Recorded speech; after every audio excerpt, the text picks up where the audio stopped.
That morning, I opened my mailbox and found a bill for $5,000, 0 cents.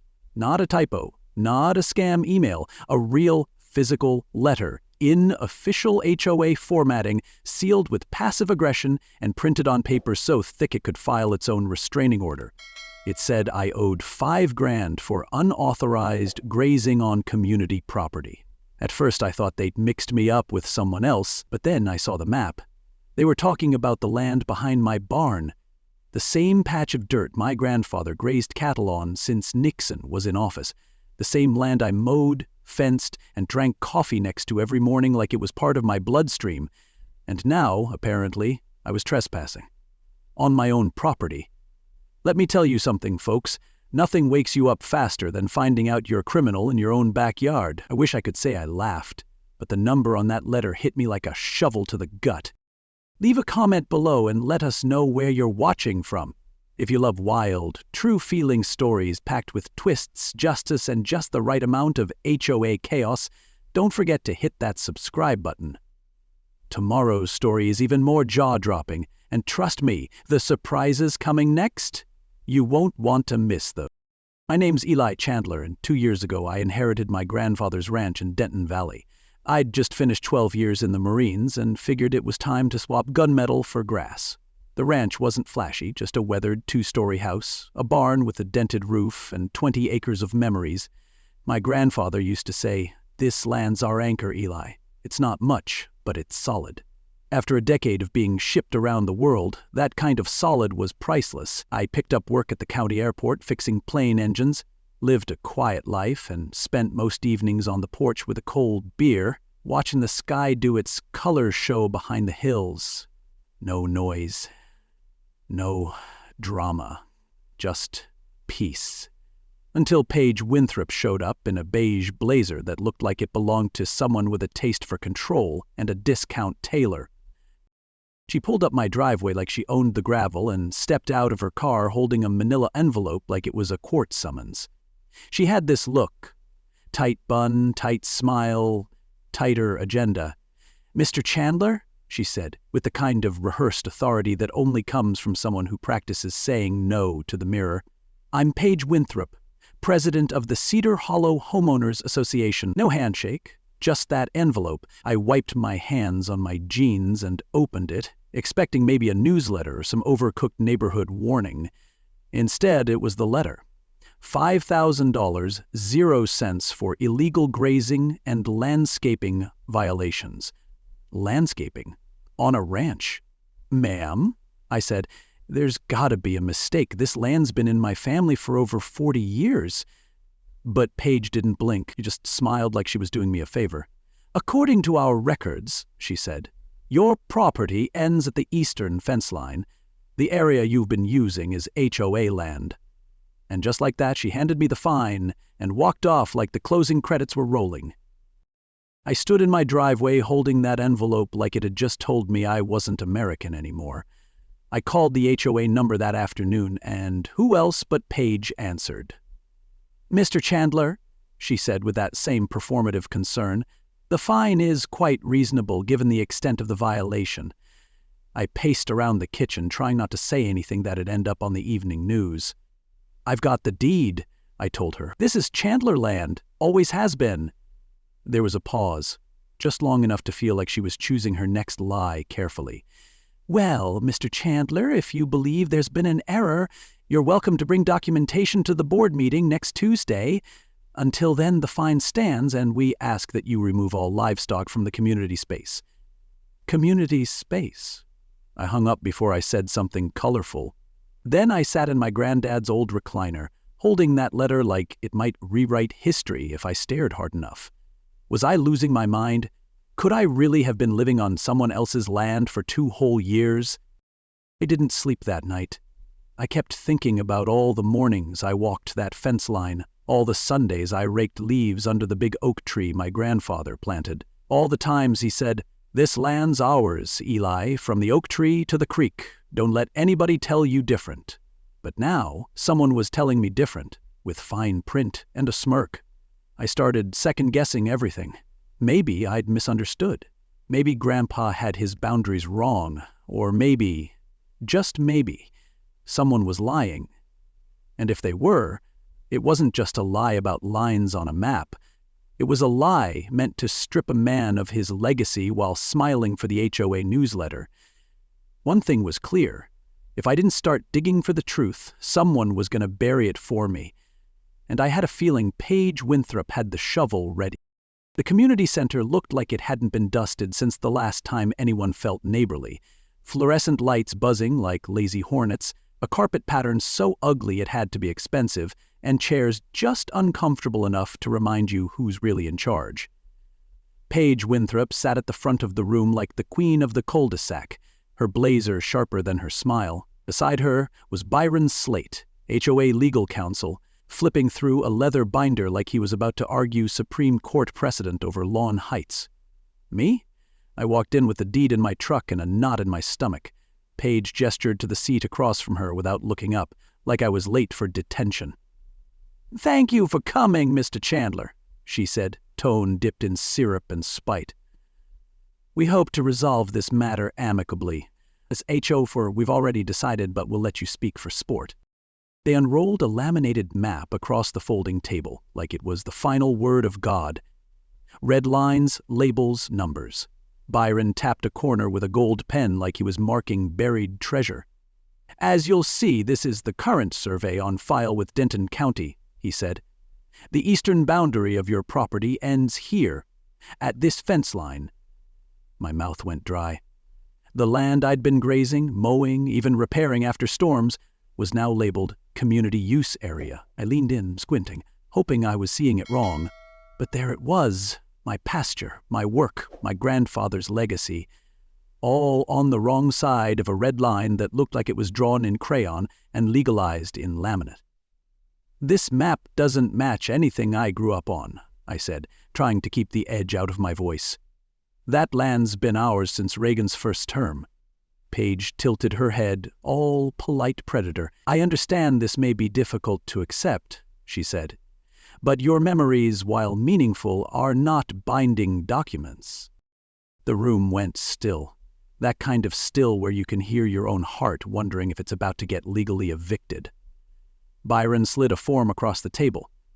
"You're welcome to contest the citation formally. The HOA board meets next month. Until then, you're asked to comply and remove any livestock from the designated area." I looked at the map again. It was too clean, too convenient. It looked like someone had taken Google Earth, drawn their wish list in marker, and called it zoning. My eyes flicked to the back of the room, and that's when I saw her. Carla Jennings. She lived 3 houses down, knew my grandfather well, always waved when I drove by. But today, she wouldn't look at me. She sat wringing her hands, pale as chalk, her eyes darting between me and Paige. When our eyes finally met, she mouthed something so soft I almost didn't catch it. "Be careful. Not good luck, not stand up for your land." No, it was a warning. That hit harder than the fine. Carla was kind, honest, the type who brought casseroles after a hailstorm. And now she looked like someone was watching her from the ceiling tiles. Paige noticed the exchange and stood, voice sweet enough to rot your teeth. "Ms. Jennings is here in her capacity as a board advisor," she said.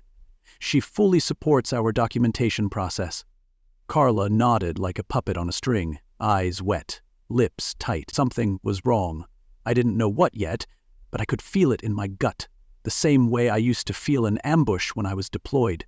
That sixth sense whispering, "You're not crazy. You're being played." I stood up, thanked them in the driest tone I could muster, and walked out without shaking a single hand. I'd seen enough of their show. What I needed now was behind the curtain. That night, I couldn't sit still. The map haunted me. The red line felt like it was slashing through my grandfather's voice, through decades of trust in what he'd built. I poured a drink and stood out by the fence, staring into the dark pasture like it might answer back. "From the oak tree to the creek," Grandpa used to say. "That's Morrison land, and don't let anybody tell you different." But now someone was telling me different, with maps and meetings and laws that felt bent. I knew what they were trying to do: confuse me, wear me down, make me second guess. It's an old tactic: drown a man in paper until he forgets the truth. But what they didn't know was I'd spent my life sorting lies from orders. My grandfather didn't teach me how to win arguments. He taught me how to know what was mine and to never hand it over without a fight. And something about the way Paige looked at that map told me she knew she was on borrowed land. If you think that red line on the map was the end of their scheme, think again. What I found next in my grandfather's basement didn't just prove they were wrong, it proved they were stealing. Stick around, because in the next episode, we're going digging, literally, and what I uncover might just bring their whole operation down. If you love stories with truth, twists, and a whole lot of HOA nerve, hit that subscribe button and turn on notifications. You're not going to want to miss what happens next. The next morning, I called in sick to the airport and told my boss I had a land emergency. He thought I was joking. I wasn't. I grabbed a flashlight, a thermos of strong coffee, and headed straight for the basement, Grandpa's version of Fort Knox. That place hadn't been touched in years. It smelled like old paper, motor oil, and forgotten projects. Boxes stacked to the ceiling, labeled in that careful handwriting of his: tax returns 8190, fence receipts, tools that still work. I knew if there was truth left in this house, it'd be hiding somewhere between a rusted carburetor and a box of expired deer tags. Most folks go to court when they're in trouble. I went spelunking in family paperwork, because sometimes the law doesn't care how loud you shout. It only listens when you bring receipts. 2 hours in, my back was barking and my patience was gone.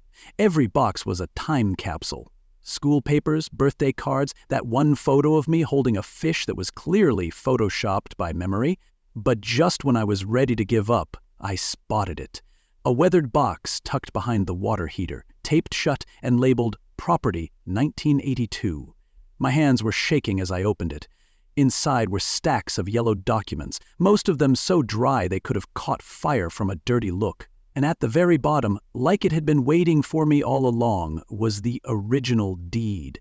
Thick paper, typewritten text, and a wax seal that still held a trace of dignity. I spread it out on Grandpa's workbench and squinted at the legal description: compass directions, boundary calls, landmarks, and right there in black and white, it wasn't 20 acres, it was 45. I read it 3 times just to make sure I hadn't gone completely insane. Folded inside was something even better: Grandpa's hand-drawn map. It was simple, ink-faded but still legible. In his neat block letters he'd written, "Eli, if anyone ever questions this, remember the line runs from the creek to Denton Road 12. Trust the oak. Trust the ridge." My heart just about stopped. The line on Grandpa's map was a perfect match for the stretch of land now occupied by Cedar Hollow's community center, 2 playgrounds, and a dog washing station that looked suspiciously over-budgeted. The irony nearly knocked me over. Paige and her HOA weren't just telling me I was trespassing. They were holding yoga classes on my land. They'd built their entire HOA headquarters on what used to be our grazing pasture. That laminated map, it was a fantasy. This map, it was the truth. Buried under tax returns and cobwebs, but the truth nonetheless. And in this country, truth in ink still means something. At least it should. I couldn't sit with it. I needed to see it with my own eyes. I drove around the perimeter of Cedar Hollow with Grandpa's map on the passenger seat, like a sacred relic. The oak tree was still there, just like I remembered. Tall, wide, and looking like it had 1,000 more years of wisdom than anyone sitting on that HOA board. The creek behind it still ran clear, winding just where the map said it would. Everything matched.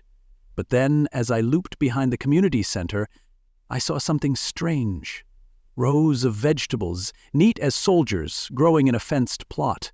A professional-grade greenhouse sat nearby, gleaming in the sun like it had health insurance. And there, kneeling in the dirt, was a young guy with a farmer's tan and dirt under his nails. "Hey there!" I called out. He stood up, wiped his hands on his jeans, and smiled like he wasn't standing on a stolen kingdom. "You talking to me?" he asked, friendly enough. "Yeah, I'm Ely Chandler. I live up the road. Morrison Ranch?" His face lit up. "No kidding. I've heard about that place. Real nice land. I'm Josh Halpern." He pointed to the garden behind him. "Leased this lot from the HOA. Great soil here. Been running my organic produce biz for about 3 years now." My stomach dropped. "You lease this land from the HOA?" I asked, trying to keep my voice from betraying the 2,000 thoughts running through it. "Yep. $2,000, 0 cents a month. Bit steep, but worth it. Got 3 restaurant contracts and hit the farmer's market every Saturday. Paige helped set it all up. Said the community wanted to support local ag." My mouth went dry. I couldn't tell Josh just yet that he'd been paying rent to the wrong landlord for 3 years. All I could do was nod and ask, "How long you been here again?" 3 years this summer," he said proudly. That was $72,000. 72 grand collected by Paige and her HOA for leasing out land that legally belonged to me. While I was fixing plane engines to make ends meet, she was turning my inheritance into a boutique farming empire, without so much as a thank you. The truth was dirt-covered and sweaty, and it stood right in front of me wearing a smile. I shook Josh's hand and told him to keep doing what he's doing. He had no idea he was part of a much bigger problem. As I walked back to my truck, one thought burned hotter than the summer sun overhead. If Paige had leased out my land without my consent, who else was she selling access to? Because if the numbers were this big for one garden, I had a feeling this rabbit hole was about to get a whole lot deeper. And I was done digging with gloves on. I didn't sleep much that night. My mind kept circling Josh Halpern's smile and those words, $2,000 a month. It echoed like a dripping faucet you can't fix. Every time I thought about it, I'd see my grandfather's map, the one with ink and intention, folded in my jacket like a last will no one bothered to read. Paige Winthrop hadn't just moved the fence line on paper, she'd set up shop and started collecting rent on my inheritance like she was the queen of dented clipboards and community fraud. By midnight, I was pacing.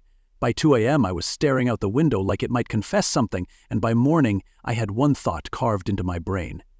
If she was willing to fake a boundary, what else was she hiding behind that HOA name tag? Around 6:15, I finally crawled into bed, and around 6:42, I heard it.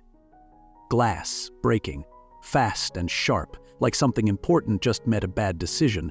I grabbed the flashlight and moved downstairs, every step slow, controlled.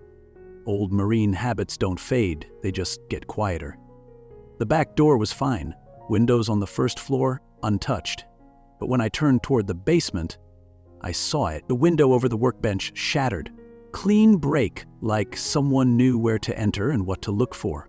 I stood at the top of the basement stairs, heart pounding like it had a stopwatch, and shined the light into the chaos below. Boxes overturned, papers scattered, the old metal shelf tipped forward like it gave up. Someone had been looking for something, and I didn't need a detective to tell me what. They weren't after heirlooms or power tools, they were after proof. They were after the deed.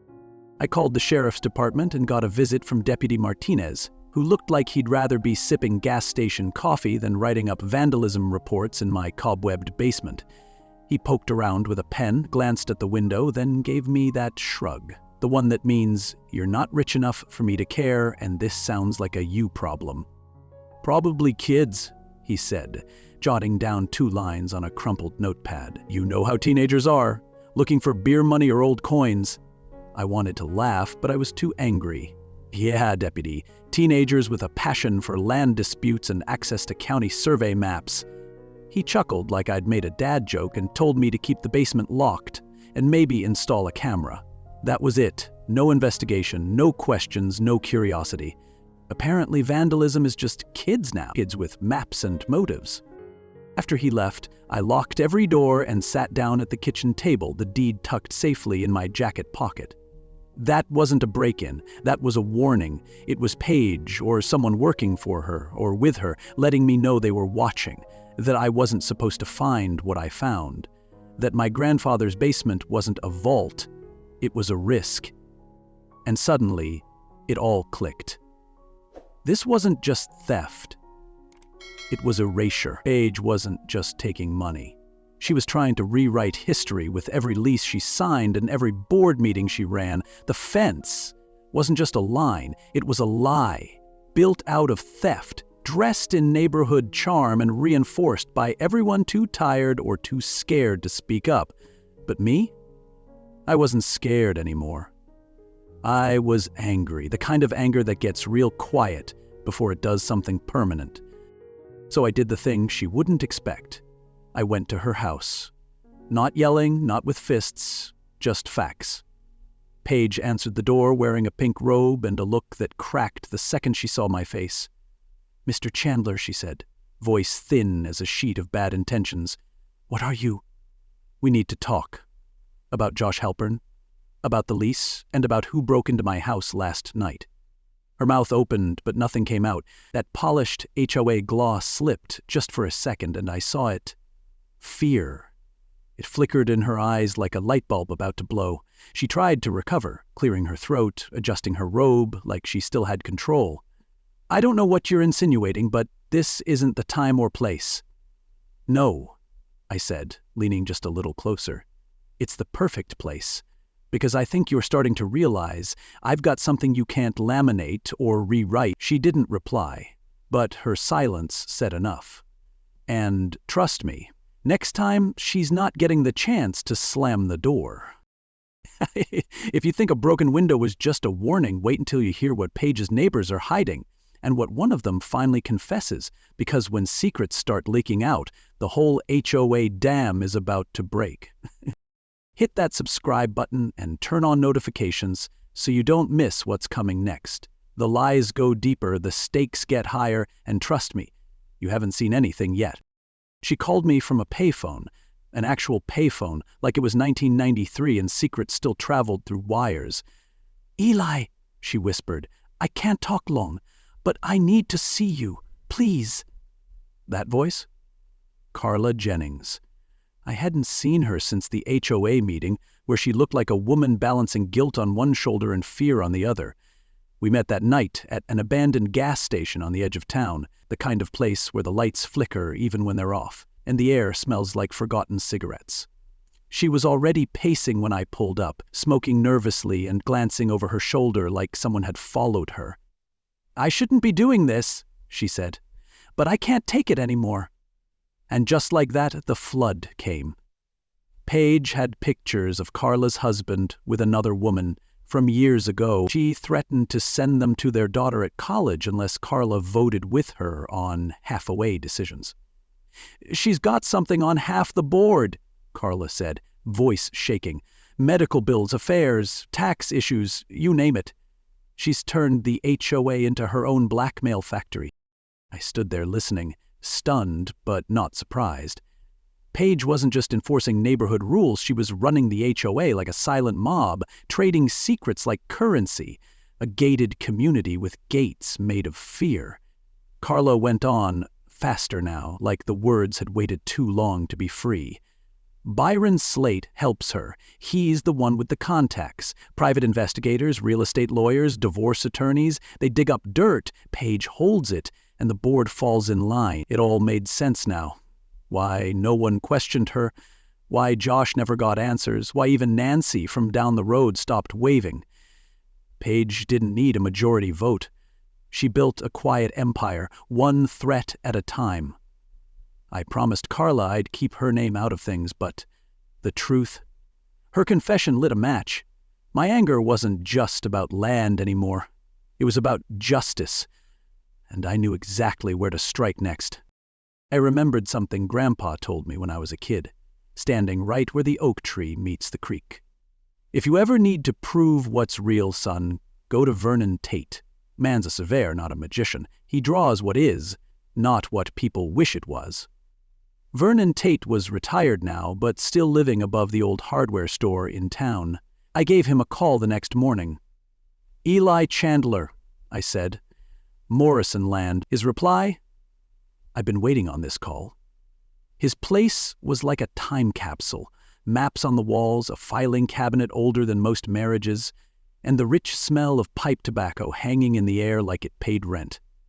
Vernon poured us 2 black coffees that could have stripped paint, then pulled out a thick leather portfolio. "Your granddad hired me in '98, he said, flipping pages with hands that still moved like rulers. Paid in cash. Didn't haggle. Told me to do it by the book and never fudge a line. And I didn't." He laid the map flat on the table, surveyed, stamped, signed. The boundary line ran exactly where Grandpa's hand-drawn map said it did, from the oak tree to Denton Road 12. Not a guess, not a memory, a legally recorded truth. "She came to see me, you know," Vernon said. "That HOA president, Page, asked if I'd be willing to, quote, clarify the boundary lines. Offered money. When I said no, she offered more. When I said no again, she started talking lawsuit." His eyes narrowed. "That woman plays friendly like it's a sport, but under that smile is concrete." He said 2 other surveyors had also been approached. One said no and shut the door. The other? His office caught fire a month ago. The official story? Electrical, but Vernon just raised his eyebrows and handed me a folder. Inside were copies of the 1998 survey, property line photos, field notes, and a signed letter from Grandpa himself requesting the work. "This," Vernon said, "is the truth, and now it's yours." I drove home with that folder on the seat like it was radioactive. Not out of fear, but out of weight. Legal proof, surveyor certified, historical, real. Page couldn't laminate her way out of this one. Everything she'd built, the playground, the garden, the HOA meeting room with that cheap Keurig, was sitting on land she didn't own. And now I had the documents to prove it. But I also knew something else. Cornered people get dangerous. She'd already broken into my home once. What would she do if this truth went public? That's when the idea hit me. I didn't just need to expose her, I needed to catch her admitting it. Because forged documents are one thing, but a voice? Her own voice confessing she knew the land wasn't hers? That would be the knockout punch. So I started planning. I wasn't going to her with anger this time. I was going with bait, and this time, Paige Winthrop was going to step into her own trap. And I'd be holding the rope. I called Paige the next morning with a voice so calm it surprised even me. "I've been thinking," I said, "about the fine, about the stress. Maybe there's a way we can work something out." She took the bait like it was wrapped in HOA ribbon. "Of course, Mr. Chandler," she said, all sugar and snake oil. "Let's sit down and find a solution that benefits everyone." We agreed to meet that evening at her place, same colonial house built on land she didn't own, sitting there like it belonged in a brochure called Gentrified Guilt. I walked in with a small voice recorder tucked into the inside pocket of my flannel. I'd checked it twice, batteries fresh, red light on. Game time. Byron was already seated at the kitchen table, papers neatly stacked beside a steaming mug of arrogance. "We've prepared a settlement," he said. Adjusting his tie like this was just another Tuesday hustle. "You pay the fine, agree not to pursue legal action, and the HOA agrees not to escalate." Paige nodded, the corners of her mouth twitching with victory.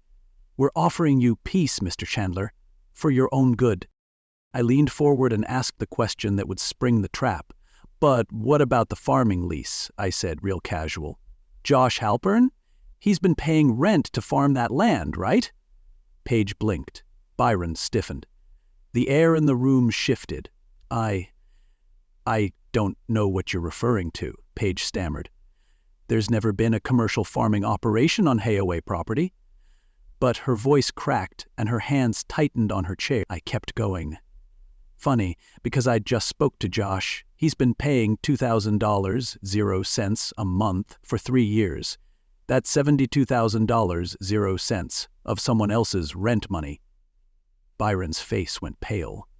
Paige opened her mouth to protest but stopped herself, and that's when I pulled out Vernon's folder, laid it on the table like a royal flush, and said, "This is the original survey. 45 acres, your entire development's sitting on Morrison land." Silence.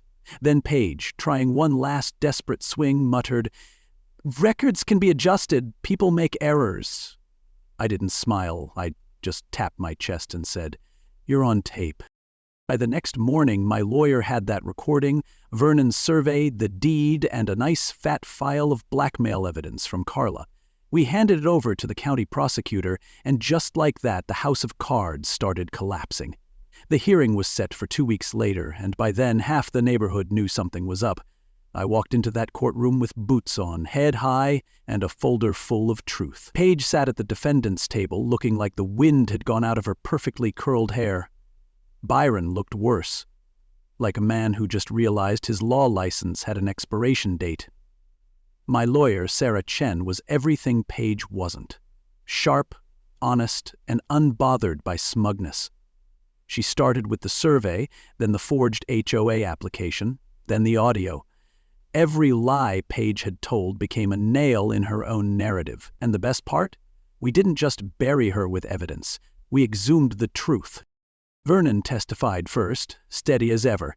"In 45 years of surveying," he said, "I've never once been asked to alter legal documents." Until Ms. Winthrop came calling. Then came Josh, who told the court about the lease, the greenhouse, and the eviction notice that nearly ruined him. Carla followed, trembling but brave, describing the blackmail, the threats, the meetings where silence was mandatory and dissent was punished. Even Deputy Martinez showed up to admit he'd missed the signs after the break-in. When it was my turn, I told the whole story. How the fine wasn't just a bill, it was the first shot in a quiet war. I showed the map Grandpa drew, played the recording of Paige admitting the records could be adjusted, and ended with one line that silenced the room. She didn't just steal land, she stole legacy and built a lie with other people's bricks. The judge didn't need long. "In 30 years on this bench," she said, "I've seen scams, I've seen bullies, but rarely have I seen this level of systematic deception." The ruling was swift and sharp. Paige was sentenced to 5 years in federal prison for fraud, conspiracy, and racketeering.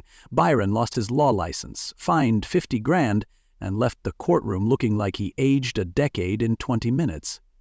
The HOA was ordered to return all improperly collected funds, including Josh's lease payments. Carla, nominated unanimously, became the new HOA president. Her first act, dismantling the weaponized structure Paige had built. And me? I officially reclaimed my 45 acres. Every inch of them. I signed a fair lease with Josh Halpern so he could rebuild his farm without fear. The same greenhouse that used to feel like theft now stood for growth, literally and figuratively. Justice doesn't ride in on a white horse. Sometimes it's a dusty folder in an old man's lap. Sometimes it's a flannel pocket with a red blinking light. Sometimes it's the face of a neighbor who finally decides enough is enough. 6 months later, the wrench looks the same on the outside, but everything's different. Carla's transformed the HOA into something decent. Community cookouts, transparent meetings, even a flower box competition that doesn't involve secret ballots or side threats. Vernon drops by with his dog and checks the boundary markers like he's inspecting history itself. Josh's tomatoes now supply 3 restaurants, and every Saturday the farmer's market line wraps around the block. As for Paige? Last I heard, she's working laundry duty in federal prison for 90 cents an hour. Irony doesn't always wear heels, but it does fold sheets. My grandfather used to say, "Karma doesn't always knock, Eli. Sometimes it issues a subpoena." He was right. Because this land, it's not just dirt, it's a promise. And I kept it. And standing there, on that same stretch of land my grandfather once walked, now mine again, in name, in law, and in spirit, I finally understood what he meant when he said, "Some things are worth more than money. They're worth standing for." This wasn't just about fences or fines, it was about principle, about refusing to be silent when someone tries to steal not just your property, but your history, your name, your right to say this is mine. Because justice isn't always loud. Sometimes it's quiet. Sometimes it smells like old paper, sounds like a voice on a hidden recorder, and comes wrapped in community support and righteous fire. I didn't just get my land back. I watched neighbors remember what it feels like to have integrity. I saw a community rebuild, not with concrete, but with character. And I learned that legacy, it's what you protect.